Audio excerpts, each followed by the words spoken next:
प्रभु मैं माँ के कुंडलों को, हार को नहीं पहचानता, चूड़ी को नहीं पहचानता, तो लखन तूने क्या किया इतने साल जंगल में? कि प्रभु मैं माँ के एक ही चीज को पहचान सकता हूँ, क्या? नुपुर जो पाँव में बिछुए माँ ने पहने हैं। क्यों? कुंडल क्यों नहीं पहचानता? चूड़िया क्यों नहीं पहचानता? हार क्यों नहीं पहचानता? बोला माँ के कभी मुखमंडल को तो देखा नहीं, मैंने तो अपनी माँ के मात्र और मात्र चरणों को देखा। यह है दीवार और ये है भाती।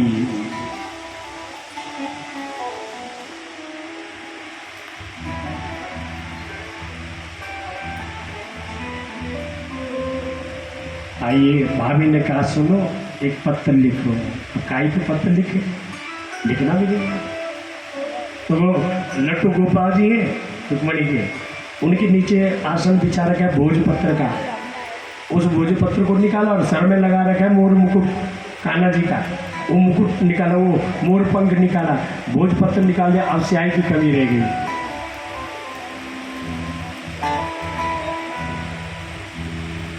अपने हाथ से लोहर निकाला और चिट्ठी लिखने लगे, लेकिन चिट्ठी समझ में नहीं आई क्या लिखे। अब चिट्ठी लिखी, पढ़ लेंगे द्वारिका में जाके, और चिट्ठी लिखी और एक पंडित जी के पास दे दी। ये चिट्ठी तो भगवान की जो हम आपको सुना रहे हैं। पंडित जी ने कहा मुझे क्या मिलेगा? बोला बहुत कुछ मिलेगा, तुम जाओ तो सही। और भगवान द्वारिका में गए उस समय जब पंडित जी, भगवान अपना रथ साफ कर रहे थे अपने हाथों, नौकर चाकर से नहीं। और पंडित जी ने कहा सुनो, वहाँ पे बलदाऊ भैया भी खड़े थे, बड़ा भाई है ना, खड़ा हो रखा है एकदम तन के, और छोटा भाई रथ साफ कर रहा है। पंडित जी ने कहा तुम्हारे लिए कोई चिट्ठी आई है? बलदाऊ ने सोचा चिट्ठी कान्हा के लिए? हाँ, कहाँ से आई है पंडित जी? कोई कुंदनपुर की लड़की है। और जब लड़की की बात सुनी तो बलदाऊ भैया वहाँ से निकल गए, पता नहीं क्या मैटर है। बड़ा अपनी बड़ाई का पालन करना चाहिए, निकल गए। और तब कहा कि कौन है? बोला महाराज ये रुक्मणी नाम की है। भगवान ने कहा पढ़ो। बोला हम नहीं पढ़ेंगे, तुम स्वयं पढ़ो। तो भगवान थोड़ा सा नाराज हो गए कि हमने कौन सा रहस्य तुमसे छुपाया ब्राह्मण देवता, पढ़ो। और महाराज उसमें चिट्ठी में लिखा हुआ था कि श्रुत्वा गुणान भुवन सुंदर सिन्मतांते निर्विश्य कर्ण विवरे हरतो गतापम रूपम धृतम दृशमतामखिलार्धलाभम त्वय्यच्युता विशति चिंतमपत्रवम में। ऐ त्रिभुवन सुंदर, प्रिय ने, आदरणीय ने, शिवा में ने, ऐ त्रिभुवन सुंदर, जब से हमने माँ के साथ तुम्हारी पावन कथाओं को सुना तब से हमने संकल्प कर दिया कि हम पत्नी बनेंगे तो तेरी, वरना हम ब्याह ही नहीं करेंगे। अच्छा जी, आगे क्या लिखा है कि महाराज हमारे यहाँ एक नियम है, जब बेटी का ब्याह होता है तो बेटी कुल देवी का पूजन करने के लिए जाती है बगीचे में, मंदिर है हमारे यहाँ। तुम जब हमें लेने आओगे तो तब आना, जब हम कुल देवता की पूजा करने जा रखे हो, कुल देवी की पूजा करने। पूरा रास्ता भी बता दिया कि अंतपुरांतरचरी मणिहत्या बंधुस त्वामुत्वये कथमिति प्रवदायुपायम् पूर्वेद्यरस्ति महति कुलदेवी याता यस्यां वैर्नववधू गिरिजामुपेति। गिरिजा के संग हम कुलदेवी का पूजन करने जाएंगे। तो भगवान ने कहा पंडित जी तुम्हें गाड़ी चलाना आता है? बोला नहीं, हमें गाड़ी चलाना नहीं आता है।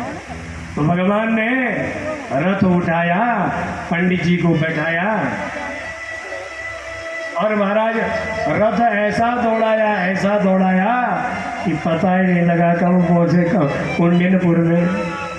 दालो भैया ने पूछा भैया करना कहाँ गया? तो ग्वाल वालों ने कहा वो तो चले गए कुंडनपुर में।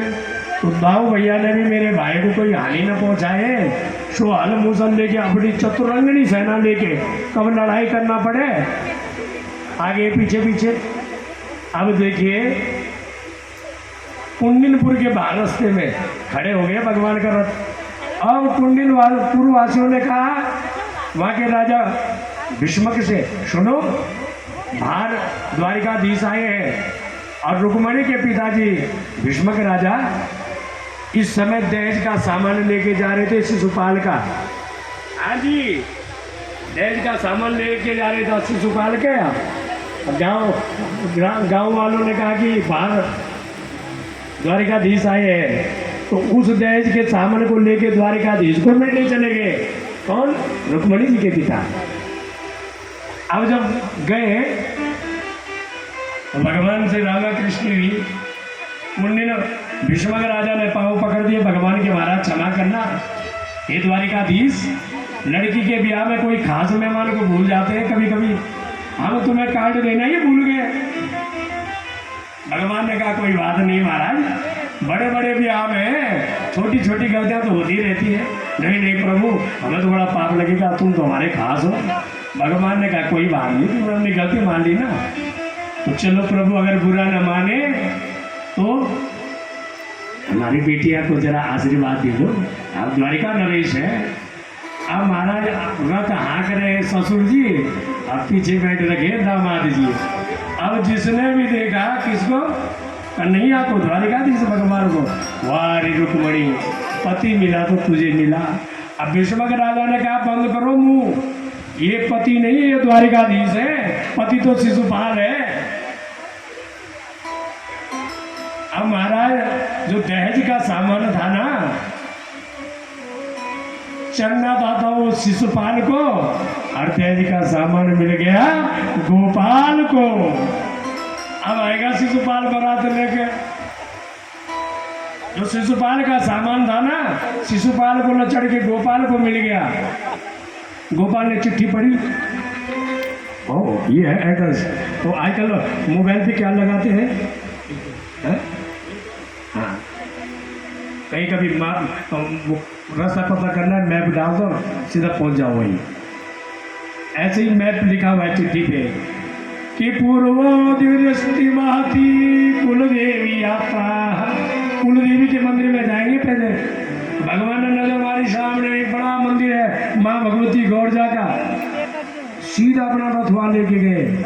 अब मंदिर में कम से कम आधा किलोमीटर पैदल जाने का है।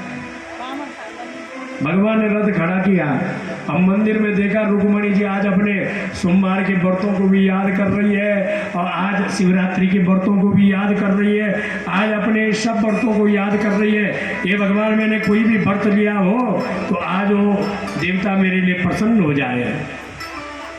भगवान खड़े हो रखे थे। भगवान ने देखा मंदिर के अंदर कोई देवी जी है, तो भगवान ने हाथ हिलाया, तो रुक्मणी जी ने भी हाथ हिलाया। एक दूसरे को पहचानते नहीं, सुना है एक दूसरे के बारे में, तो माँ ने भी हाथ हिला दिया, रुक्मणी मैया ने भी। भगवान ने समझ दिया ये पक्का। भगवान ने कहा हम हैं वो वाले, कल हमने कहा था ना बॉडी लैंग्वेज।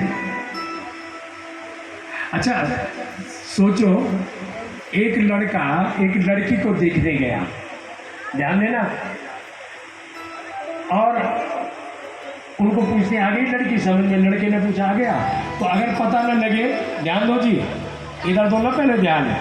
अगर लड़का लड़की ये कह दे कि हम एक दूसरे को पसंद करते हैं, तो कैसी बात करेंगे बॉडी लैंग्वेज में?